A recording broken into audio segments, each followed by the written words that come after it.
Hi hello friends, welcome back to my channel. ಇವತ್ತು chicken gassi ಹೇಗೆ ಮಾಡೋದಂತ ಹೇಳ್ಕೊಡ್ತೀನಿ.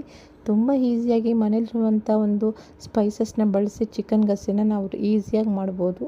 ತುಂಬ ಟೇಸ್ಟಾಗಿರುತ್ತೆ ಮತ್ತು ಸಿಂಪಲ್ಲು ಕೂಡ. ನೋಡಿ ಫ್ರೆಂಡ್ಸ್, ಇದಕ್ಕೆ ಏನೇನು ಇಂಗ್ರೀಡಿಯೆಂಟ್ಸ್ ಬೇಕು ಅಂತ ನಾನು ಪಟಾಪಟ್ ಅಂತ ಹೇಳ್ತೀನಿ, ನೀವು ಪಟಾಪಟ್ ಅಂತ ನೋಟ್ ಮಾಡ್ಕೊಳ್ಳಿ. ನೋಡಿ, ಇಲ್ಲಿ ನಾನು 1 kg ಚಿಕನ್ ತೊಗೊಂಡು ಅರಿಶಿನ ಹಾಕಿ ಚೆನ್ನಾಗಿ ವಾಶ್ ಮಾಡಿ ತೆಗೆದಿಟ್ಕೊಂಡಿದ್ದೀನಿ. ಇದಕ್ಕೆ ಬ್ಯಾಡಗಿ ಮೆಣಸಿನ್ಕಾಯಿ ಒಂದು 5 ಗುಂಟು, ನಾರ್ಮಲ್ ಮೆಣಸಿನ್ಕಾಯಿ ಒಂದು 5, ಜೀರಿಗೆ, ಮೆಣಸು, ಚಕ್ಕೆ, ಲವಂಗ ಇವೆಲ್ಲ ತೆಗೆದಿಟ್ಕೊಂಡಿದ್ದೀನಿ. 1-2 ಏಲಕ್ಕಿ ಇಷ್ಟನ್ನು ರೋಸ್ಟ್ ಮಾಡ್ಕೋಬೇಕು. ಜೀರಿಗೆ ಅರ್ಧ ಟೇಬಲ್ ಸ್ಪೂನು, ಮೆಣಸು ಅರ್ಧ ಟೇಬಲ್ ಸ್ಪೂನು, ಚಕ್ಕೆ ಒಂದು 3-4, ಲವಂಗ, ಏಲಕ್ಕಿ, ಬ್ಯಾಡಗಿ ಮೆಣಸಿನ್ಕಾಯಿ, ನಾರ್ಮಲ್ ಮೆಣಸಿನ್ಕಾಯಿ ಇವೆಲ್ಲನೂ ಹಾಕಿ ನಾನು ಹುರಿದ್ಬಿಟ್ಟು ಇಟ್ಕೊಂಡಿದ್ದೀನಿ. ಇದು ಪೌಡರ್ ಮಾಡ್ಕೋಬೇಕು. ಇದು ಒಂದು ಕಡೆ ಇರಲಿ.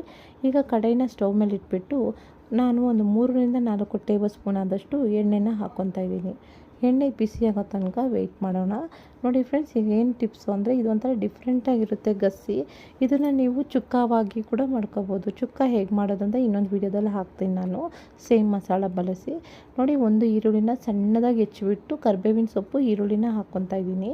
ನೋಡಿ, ಇದು ತುಂಬ ಈಸಿ, ಎಲ್ಲ ಬಿಗಿನರ್ಸ್ ಕೂಡ ಮಾಡ್ಬೋದು, ಅಷ್ಟೇನು ಕಷ್ಟ ಅಲ್ಲ. ಇದು ಗೋಲ್ಡನ್ ಬ್ರೌನ್ ಆಗೋ ತನಕ ವೆಯ್ಟ್ ಮಾಡೋಣ.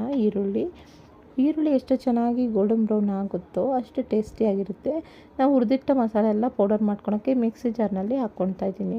ನೋಡಿ, ಇಲ್ಲಿ ಮೆಣಸು ಹಾಕ್ಕೊಂಡಿದ್ದೀನಿ, ಜೀರಿಗೆ ಹಾಕ್ಕೊಂಡು ಎಲ್ಲದನ್ನೂ ಪೌಡರ್ ಮಾಡ್ಕೋಬೇಕು. ಈಗ ಶುಂಠಿ ಬೆಳ್ಳುಳ್ಳಿ ಪೇಸ್ಟ್ ಹಾಕ್ಕೊಳ್ತಾ ಇದ್ದೀನಿ.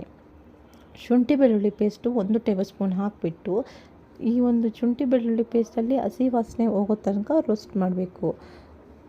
ಈಗ 1 ಟೊಮಟೊ ಹಣ್ಣು ಅಥವಾ 2 ಟೊಮಟೊ ಹಣ್ಣು ಹಾಕ್ಕೋಬೇಕು. ನಿಮಗೆ ಗ್ರೇವಿ ಜಾಸ್ತಿ ಬೇಕು ಗಸ್ಸಿಲಿ ಅಂದರೆ 2 ಟೊಮಟೊ ಹಣ್ಣು ಹಾಕ್ಕೊಳ್ಳಿ. ಇಲ್ಲ, ನನಗೆ ಗ್ರೇವಿ ಬೇಡ, ಸೆಮಿ ಗ್ರೇವಿ ಸ್ವಲ್ಪ ಇದ್ದರೆ ಸಾಕು ಅಂದರೆ 1 ಟೊಮಟೊ ಹಣ್ಣು ಹಾಕಿಬಿಟ್ಟು ರುಚಿಗೆ ತಕ್ಕಷ್ಟು ಉಪ್ಪು ಮೊದಲೇ ಹಾಕ್ಕೋಬೇಕು. ಆವಾಗ ಮಸಾಲ ಚೆನ್ನಾಗಿ ಬಾಡುತ್ತೆ ಮತ್ತು ಟೇಸ್ಟಿಯಾಗಿರುತ್ತೆ. 1 ಟೇಬಲ್ ಸ್ಪೂನ್ ಧನಿಯಾ ಪೌಡರ್ನ ಹಾಕ್ಕೊಬೇಕು.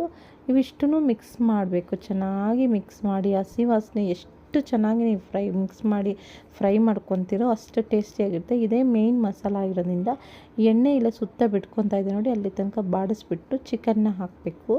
ಚಿಕನ್ನ ಹಾಕಿಬಿಟ್ಟು 1 kg ಚಿಕನ್ ಹಾಕಿಬಿಟ್ಟು ಮಿಕ್ಸ್ ಮಾಡೋಣ. ಮಿಕ್ಸ್ ಮಾಡಿಬಿಟ್ಟು ಏನು ಮಾಡಬೇಕು ಅಂದರೆ, ಸ್ವಲ್ಪ ಹೊತ್ತು ಹಾಗೆ ಬಿಟ್ಬಿಟ್ಟು ನಾವು ಫ್ರೈ ಪೌಡರ್ ಮಾಡಿಟ್ಕೊಂಡಿರ್ತೀವಲ್ಲ ಮಸಾಲ, ಅದನ್ನು ಸೇರಿಸ್ಬೇಕು. ನೋಡಿ, ಚೆನ್ನಾಗಿ ಮಿಕ್ಸ್ ಮಾಡ್ಕೊತಾ ಇದ್ದೀನಿ. ಫ್ರೈ ಮಾಡಿಟ್ಟಿರೋ ಮಸಾಲಾನ ನಾನು ಸೇರಿಸ್ಕೊತಾ ಇದ್ದೀನಿ. ಸೇರಿಸ್ಬಿಟ್ಟು ನೋಡಿ, ಈ ಥರ ಚೆನ್ನಾಗಿ ಮಿಕ್ಸ್ ಮಾಡಬೇಕು. ನೀರನ್ನು ಏನನ್ನೂ ಹಾಕಬಾರ್ದು, ಸ್ವಲ್ಪ ಅರಿಶಿನ ಪೌಡರ್ ಹಾಕಬೇಕು. ನೀರನ್ನು ಹಾಕ್ತಲೇ ಹಾಗೆ ಮಸಾಲ ಒಂದು ಹಸಿ ವಾಸನೆ ಹೋಗೋ ತನಕ ಚೆನ್ನಾಗಿ ಮಿಕ್ಸ್ ಮಾಡಿದ ನಂತರ ಎಷ್ಟು ನೀರು ಬೇಕೋ ಅಷ್ಟು ನೀರು ಹಾಕ್ಕೋಬೇಕು. ಜಾಸ್ತಿ ನೀರೆಲ್ಲ ಹಾಕೋಕ್ಕೆ ಹೋಗಬೇಡಿ. ಸ್ವಲ್ಪ ನಿಮ್ಗೆ ಎಷ್ಟು ನೀರು ಬೇಕೋ ಅಷ್ಟು ಹಾಕಿ ಚಿಕನ್ನ ಮುಚ್ಚಿಬಿಟ್ಟು ಬೇಯಿಸ್ಬಿಟ್ಟು ಕೊತ್ತಂಬರಿ ಸೊಪ್ಪು ಉದುರಿಸ್ಬಿಟ್ಟು ಈ ರೀತಿ ಗಸಿ ರೆಡಿಯಾಗುತ್ತೆ.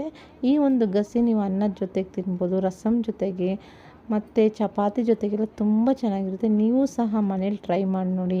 ಈ ಚಿಕನ್ ಗಸಿ ರೆಸಿಪಿ ಹೇಗೆ ಬಂತಂತ ಕಮೆಂಟ್ ಬಾಕ್ಸಲ್ಲಿ ತಿಳಿಸಿ.